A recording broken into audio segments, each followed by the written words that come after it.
Hello, dear students. Welcome to the Bajirao IS Academy. Before starting our editorial discussion, let's play a game of interaction. And in this game, you are given a practical situation and you have to find solution. You have to find the problems associated with the issue. Okay. And here in this case, you have been posted as district planning officer of a city. And remember, I am talking about city, not the rural district. Okay, that means the city have different problems as compared to the rural area. Okay, and you was presiding a meeting where climate change experts, scholars, scientists were sitting in that meeting, and a common concern was raised in that meeting, and the concern was like your district, your city is facing tremendous impact of the greenhouse gas emission. What are these impacts? Like your city is becoming urban heat island, and you know the concept of urban heat island, I already taught you in the previous lecture. Okay, and along with, we have declining greeneries. That means the concretization of roads and the infrastructure building development leading to the deforestation. The basic concept is that. And due to the excessive greenhouse gas emission, there is excessive weather related phenomena occurring in your city, like drought or excessive flooding, okay, during the monsoon season. And in the summer, because of excessive heat, there is a high demand of electricity. Okay, so can you relate all these problems with one another? And what is the core issue that I am trying to focus here? Try to observe that.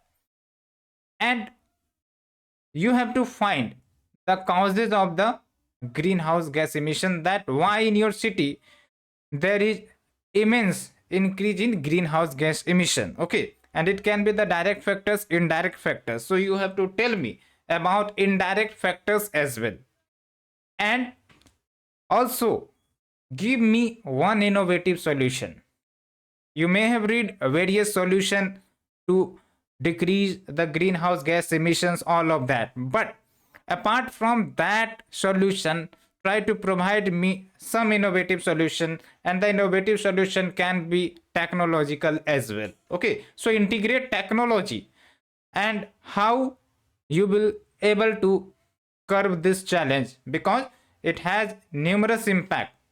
I will not tell you the answer about the impact, you have to tell me. Okay, just think the dimensions, like in the agriculture sector, in other sectors. Okay, so just explore the ideas and try to answer, try to comment in the chat box, so that the peer groups or the other students will study that answer, and also they can add their point. Okay, so that is the interactive game, and if you participate, definitely it will benefit you for the case study, for the interview, for debate and discussion, all of that. Okay, that's why I try to take such issue, and you will also feel confidence apart from all these concerns. Okay, so now we are starting our editorial discussion. Today is 25th of November, and we will be discussing the daily Hindu newspaper analysis.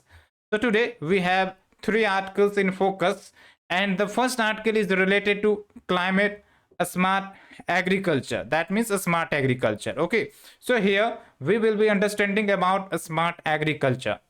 Okay, and UPSC in the previous paper also asked about this concept. Okay, and how it will help in addressing the climate change, how it will help in addressing the food insecurity, because for the traditional agricultural practices in the 21st century, it will be challenging. Why? Because climate change.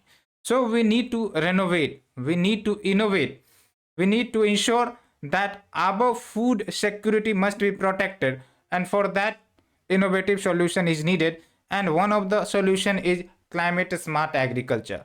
So what is it, and how it will help in ensuring to deal with these challenges of 21st century? Okay, so it is very good article, you will enjoy it, you will love it.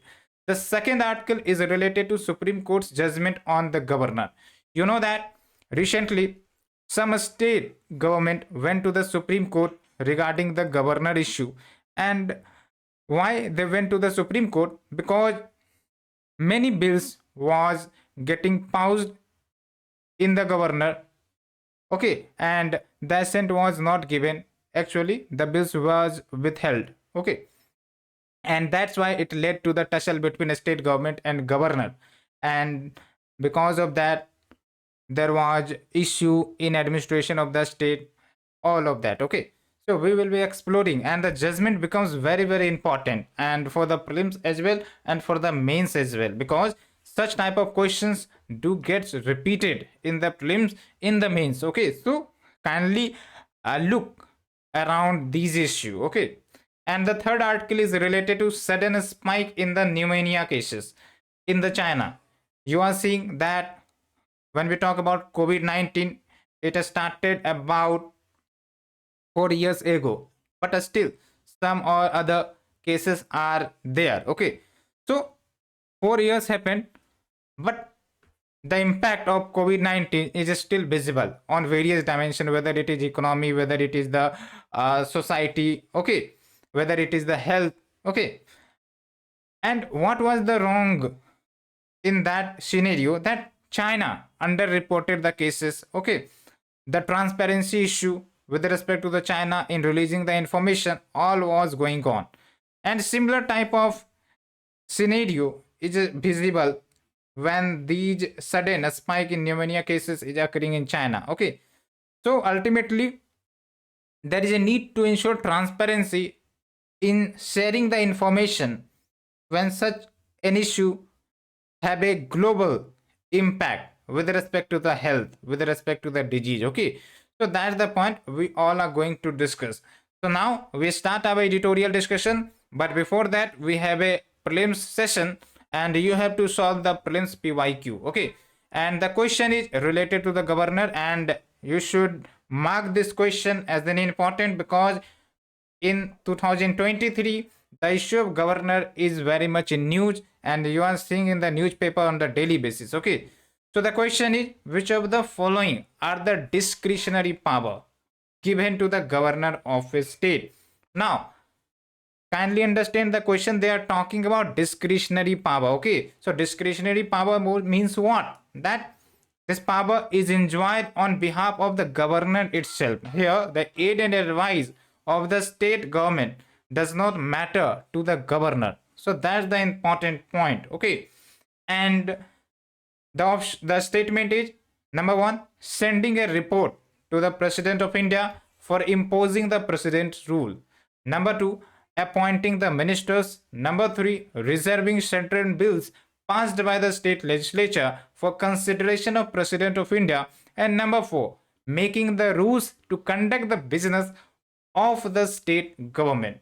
And here you have to mark the correct answer. So while solving an MCQ, try to like encircle that what the question is asking, whether it is correct one or incorrect one. So it will ensure that no silly mistake should occur while solving the MCQ, okay.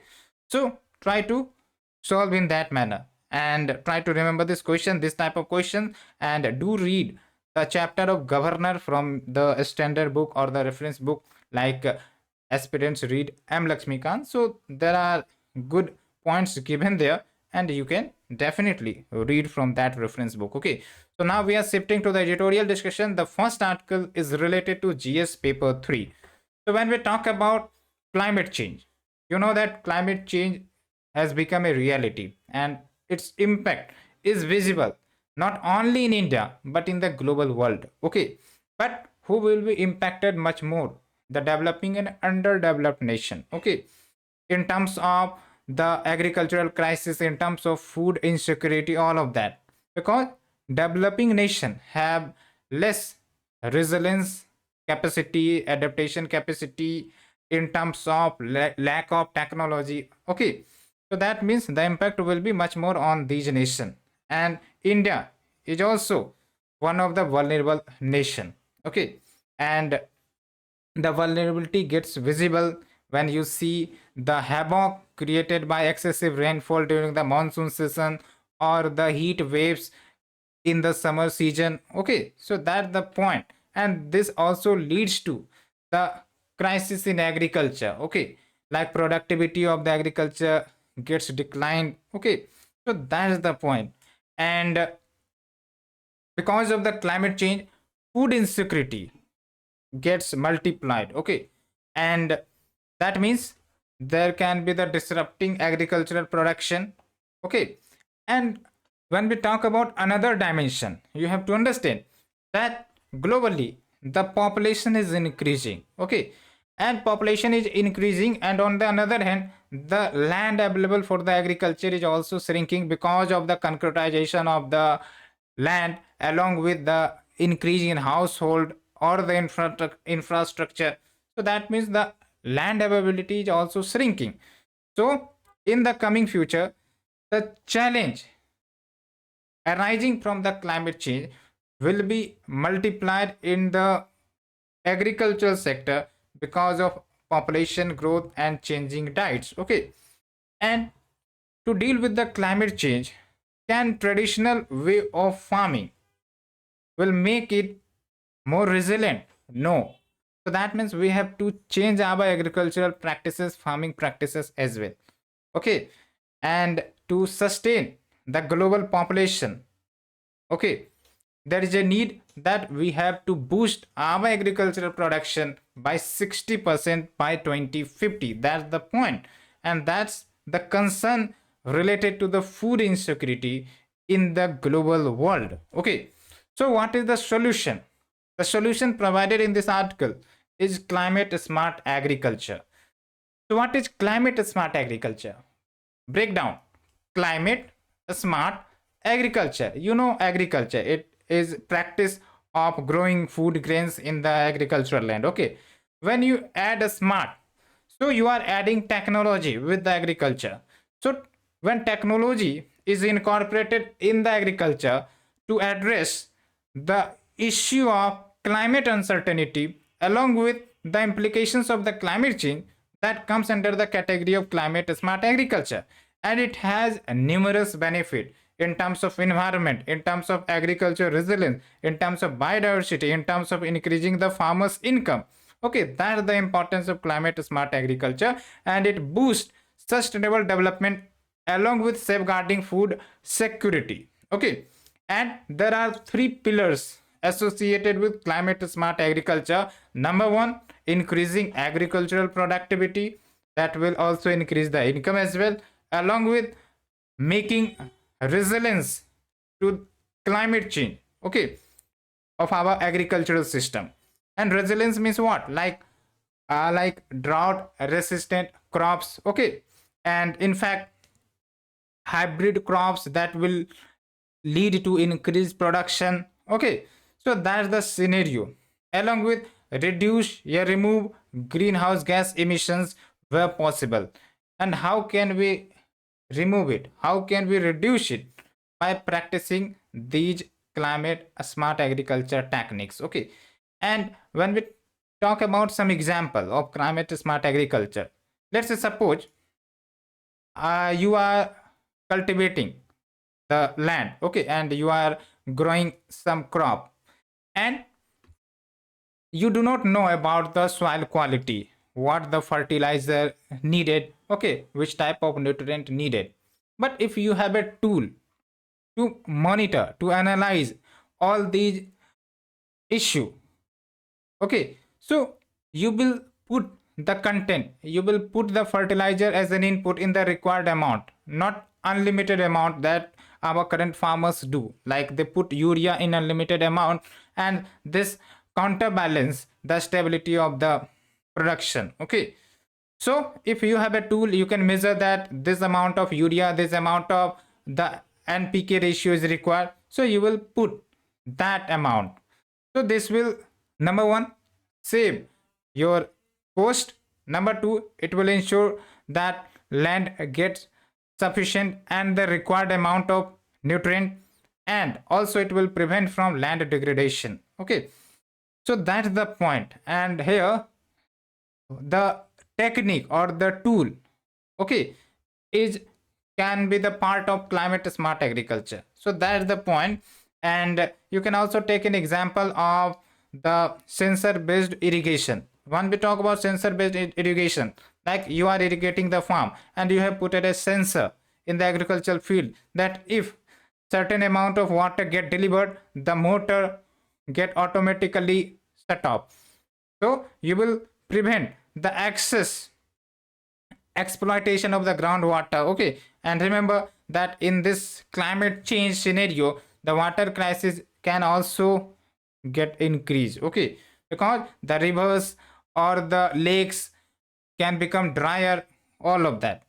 So there are a wide range of practices under it, like water smart practices, weather smart practices here by using the weather forecasting and climate information, and you can take informed decision which crop to cultivate and when to cultivate. Okay, and energy smart practices to reduce energy consumption and promoting renewable energy sources, along with carbon smart practices like sequestering carbon in the soil and reducing greenhouse gas emission. When we talk about carbon sequestration, what does it mean?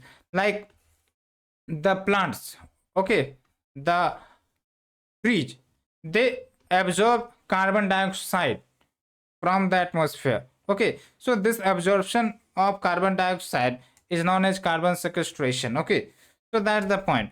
And if we promote agroforestry, it will ensure carbon sequestration, because agroforestry means what? In agricultural field, you are also planting trees side by side, and you know that trees had greater capacity to absorb carbon dioxide. So that's the point we have highlighted here. And there are numerous benefits of climate smart agriculture, and you can think practically. Just visit any field, okay, and try to like understand that what will be the benefit if I adopt the climate smart agriculture technique in my agricultural field. Okay, and if we make aware to the farmer about this technique, so what will be the benefit?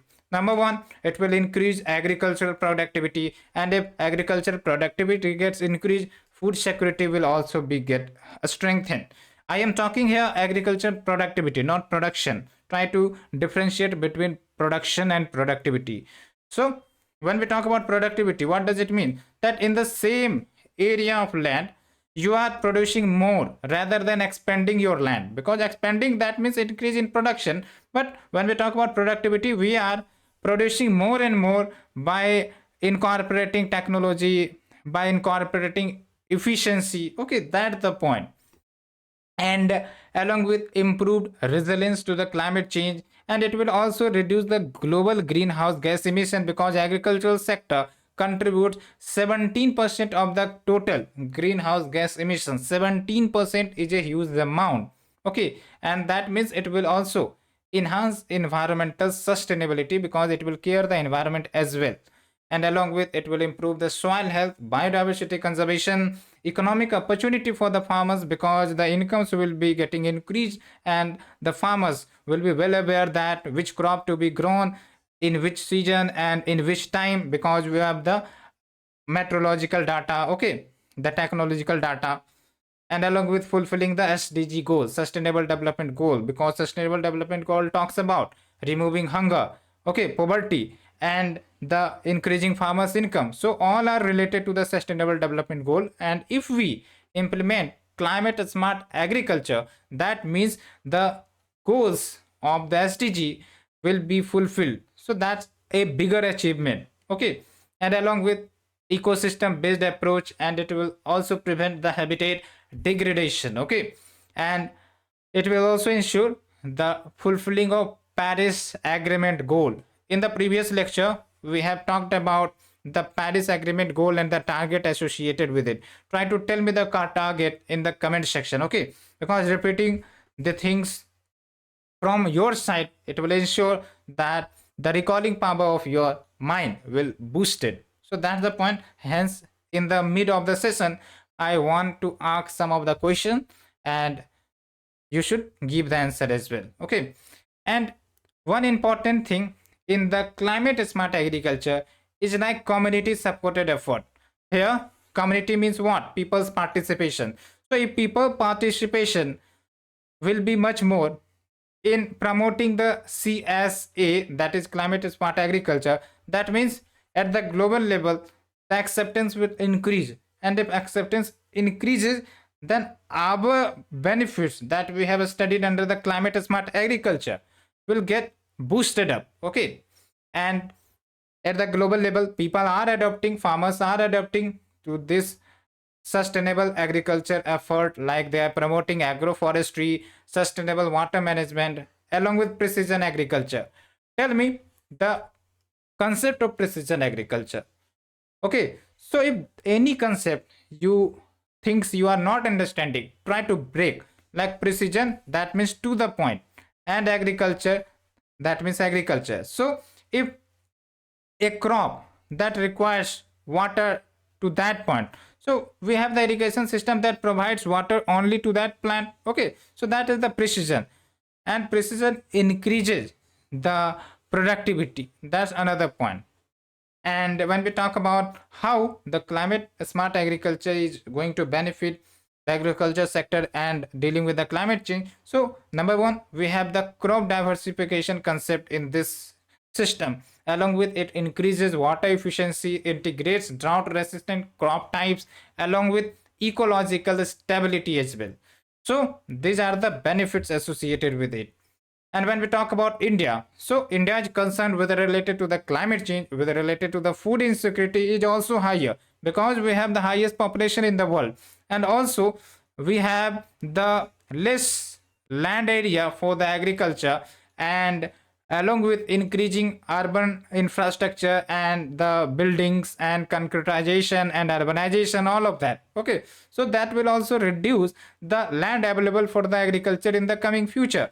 So we have to adjust with this changing scenario, and that's why there is a need to adopt climate smart agriculture in India with a essential thing. Okay, however, government introduced several measures in the field of climate smart agriculture, like we have the National Adaptation Fund for Climate Change, National Innovation and Climate Resilient Agriculture, along with Soil Health Mission. Tell me the significance of Soil Health Mission, along with Pradhan Mantri Krishi Sichai Yojana, Parampragat Krishi Vikas Yojana, Parampragat, that promotes organic farming. Okay, and Biotech Kisan, Climate Smart Village. Here we are focusing on the villages that will be in accordance with the sustainability. Okay, so that's the point. Hope you understood. And when we talk about conclusion, so it has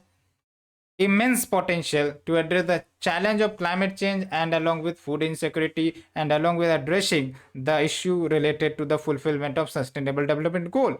So if we adopt climate smart agriculture practices, that means the productivity, the resilience and the sustainability will getting boosted up, and that will help in achieving our target that we are aimed for, and protecting the humanity of the global earth. Okay, so we have discussed this article. Now we are shifting to the second editorial discussion, that is related to the governor and the governor's power. Okay, so basically you have to understand the context here.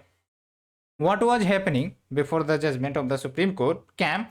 It was like there was tussle between a state government and the governor. And what was the tussle? It was related to the assent of the bill which was passed by the state legislature, but it was withheld by the governor. And this situation was much more visible in the state where the political party was different from the political party ruling at the center. Okay, so that lead to the conflict between the state government and the governor, and this affected the administration of the state, the law and order situation. Okay, so to resolve this issue, the state government like Punjab or the Kerala, okay, and even Tamil Nadu, they went to the Supreme Court. So in the judgment with respect to the Punjab, okay, the Supreme Court declared that governor do not have the power to unilaterally veto bills passed by the state legislature. Do you know the process how the bills get passed from the state legislature? Let's understand. First of all, bills get introduced in the state legislature, okay, and if they get passed by the simple majority, that means it will go for the governor, and the governor have the actions to do whether they can give assent, that means acceptance to the bill, it can withhold the bill, or they can reserve the bill for consideration of president, and lastly they can recommend the return of the bill for reconsideration, okay. So that's the point where the governor have the responsibility with respect to the bill, okay. But what was happening, that assent was not given by the governor. So what the governor was doing, like they were withholding the bills, and not for the 1 day or 1 week or 2 week, but for years, 1 year, 2 year, even 3 years. So that led to the tussle between the state government and the governor, okay, and hence bills was getting stuck, okay. So they, that is the state government, went to the Supreme Court, and Supreme Court did marvelous judgment in this scenario. And what was the judgment, like when a bill comes to the governor for assent, okay, so the governor do have option like withhold the bill, okay, but there is an important change here, like yes, you have the power to withhold the bill, but remember there is a provision in the article 200, okay, that talks about as soon as possible. That means the governor has to give their decision as soon as possible. However, the time limit has been not defined in the constitution, but as soon as possible. So what the Supreme Court did here, like to ensure the provision of as soon as possible, if you withhold the bill, okay, so you need to return the bill for reconsideration, and if the state legislature again passes the bill, that means you have no other option but to give the assent to that bill. So that's the important crux of this article, okay, and you should note this judgment, okay. The Supreme Court has now read the powers to withhold assent and the proviso that talks about as soon as possible in conjugation, that means in combination, where whenever the governor withholds assent, he has to send the bill back to the legislature for reconsideration, and that means when the bill is passed again with or without changes, he cannot withhold assent, okay. So that is the power, that is the judgment, that is the significance of the judgment, okay. So what will be the impact? The impact will be like the representative government or the elected government's power will be definitely going to be expanding. Why? Because we are a parliamentary democracy. Remember, parliamentary democracy, that means democracy signifies the elected government, that means elected government have much more power, okay, and it also protects the federal spirit of the constitution, and it will remit the governor's power to interfere with the lawmaking process, and it strengthens the principle of parliamentary sovereignty as well, okay, and the parliamentary democracy as well. So that is the important judgment, and kindly remember, because this can become an important question for the prelims or the mains, okay. So that's the end of the article, hope you understood, and now we are shifting to another article that is related to GS paper 2, okay, and here it is related to the incidence of sudden rise in the cases of pneumonia in China, and we are seeing the death of the children as well, okay. So when we try to compare the scenario with respect to the COVID-19, you know that in 2020, okay, the COVID-19 viral infection spread from China, and they have the global presence now, and because of that we see that hazardous impact on the people, on the humanity, okay. So if you try to analyze that scenario, what that focus on, that China was not able to deliver information related to the infection in right time. Okay, so they underreported, and because of that, the entire nation, the world, has to face the crisis. Okay, so similar incident is visible with respect to the sudden rise in pneumonia cases, but the WHO was not aware about this sudden rise. The WHO became aware from the local media that was reporting this sudden rise, and along with the organization, and the name of organization is, I am telling you, one second, ProMed. Okay, and ProMed is actually a publicly available surveillance system for infectious disease outbreaks. So the situation should be like China or the Chinese authority from itself. They should give information to the WHO about this issue. But the WHO know this issue from the third party, we can say. Okay. So that's the point. And because of this, there can be the like miscarriage of information, and that can lead to the global disbalance. Okay, however, the region that China didn't informed the WHO was given like the rise in pneumonia cases was associated with the non pathogens. Okay, non pathogens like the mycoplasma pneumonia or influenza. Okay, that's why China didn't give much importance to sharing of the information. But here, problem lies here that whether it is from the known cause or unknown cause, if the sudden case rise is happening, that means you should inform. Otherwise, infections have the chances to spread to other nation as well. Okay, so that means China lacks transparency, accountability in sharing information with respect to the issue. Okay, and that's the point.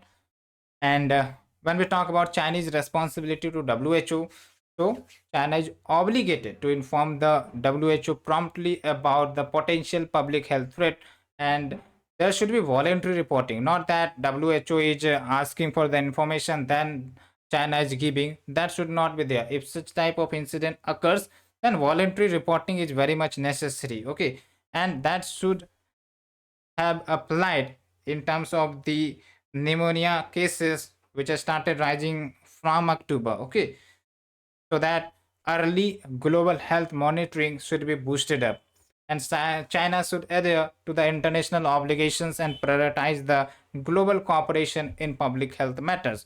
Okay, so that's the point, and that's why the role of WHO will be ensured if proper information reporting is there. If proper information reporting is not there, how the WHO is going to solve this issue? How the WHO will be aware of the issue? Okay, so that's the point. Hence, there is an important need that the transparency should be ensured in reporting of the cases, in giving the information about the cases. So that's the point. Hope you understood, and that's the end of the article. And let's come to the solution of the prelims paper. Okay, and here the question is basically talking about the governor's discretionary power. Okay, so discretionary power, that means power enjoyed by governor, okay, without aid and advice of the council of minister. So first of all, you need to eliminate here. If you are seeing the statement 2, appointing the ministers, so that is not the discretionary power. The appointing the minister held on the recommendation of the chief minister. Okay, like the governor appoint the CM, and CM advises that you should appoint this person as the minister of this department or this ministry. Okay, so this is not the discretionary power. Hence, if we eliminate option number 2, so you can see that option A, C, D gets eliminated, and we have option B only. Okay, and hence statement 1 and 3 becomes the right answer. So kindly note the discretionary power and try to expand in this solution as well, because currently the governor and the issue related to the governor is in news very much. So what is the answer? Sending a report to the President of India for imposing the president rule and reserving certain bills passed by the state legislature for consideration of President of India. Okay, so president concept. So those are the discretionary. Okay, hope you understood. We'll meet again with the next sort of discussion. Thank you, friend. Thank you very much for your participation. Please solve the case study. Okay, and if you like the lecture, kindly do share, subscribe. Thank you, friends.